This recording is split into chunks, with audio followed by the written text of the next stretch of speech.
Welcome to old of చిన్నారి కథలు. ఈరోజు మనం ఇంకో మంచి కథ చూద్దామా? అనగనగా ఒక అడవిలో ఒక పెద్ద కోతి దాని ఇద్దరు పిల్లలు చంటి బంటీలతో కలిసి జీవిస్తూ ఉండేది.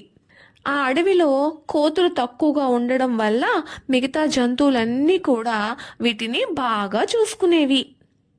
అయితే తల్లి కోతి గారాబంతో చంటి బంటి చాలా అల్లరిగా తయారయ్యాయి.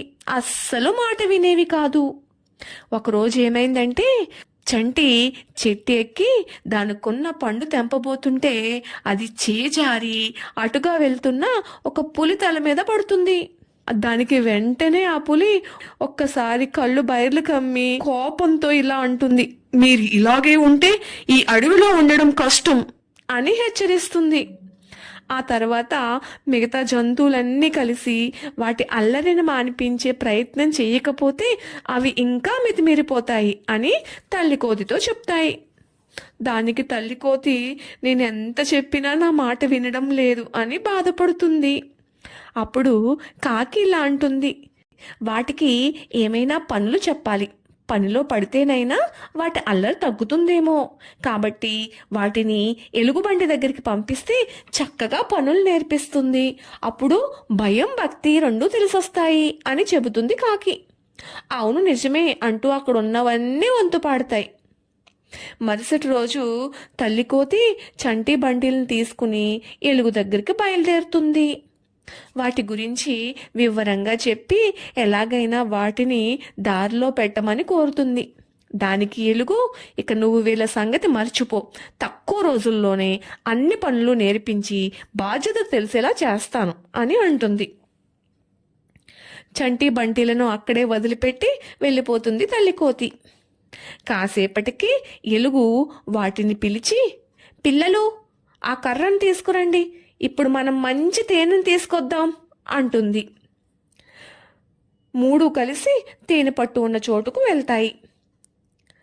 ఇప్పుడు నేను తేనె పట్టు ఎలా తీస్తానో చూడండి, ఇంకోసారి మీరే తీయాలి అంటుంది ఎలుగు.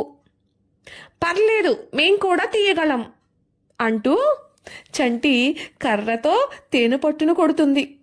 దీంతో తేనెటీగలు మొత్తం కదిలిపోతాయి. వెంటనే చంటి బంటి అక్కడి నుండి పారిపోతాయి. కానీ ఎలుగు మాత్రం వాటికి బలైపోతుంది. ఆఖరుకు పరిగెత్తుకుంటూ వెళ్ళి దగ్గరలో ఉన్న నీటి మడుగులో దూకేస్తుంది.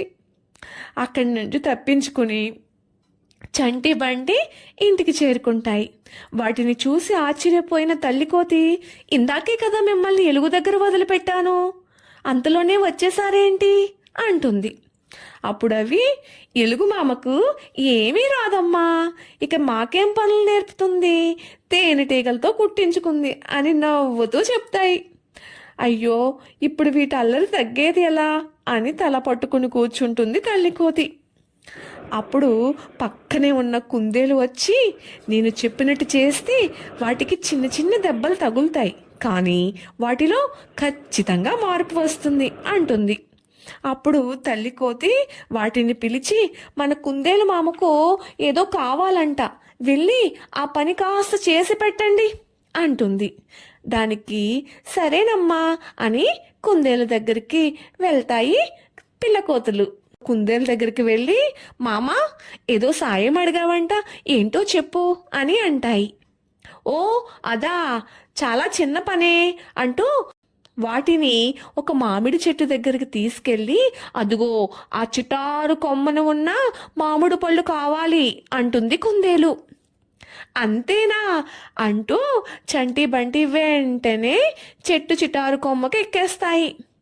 వాటి బరువుకు ఆ కొమ్మ విరగడంతో రెండు కూడా చెట్టు కింద ఉన్న నూతిలో పడిపోతాయి.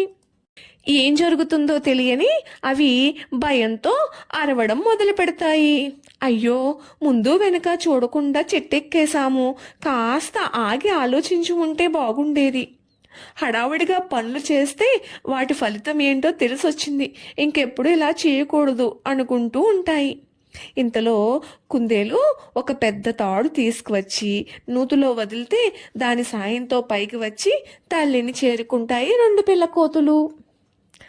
అప్పుడు ఆ రెండు పిల్ల కోతులు అమ్మా ఇంకెప్పుడు నిన్ను ఇబ్బంది పెట్టం, బుద్ధిగా ఉంటామమ్మా అని చెప్పడంతో ఆ తల్లి కోతి ఎంతగానో సంతోషిస్తుంది.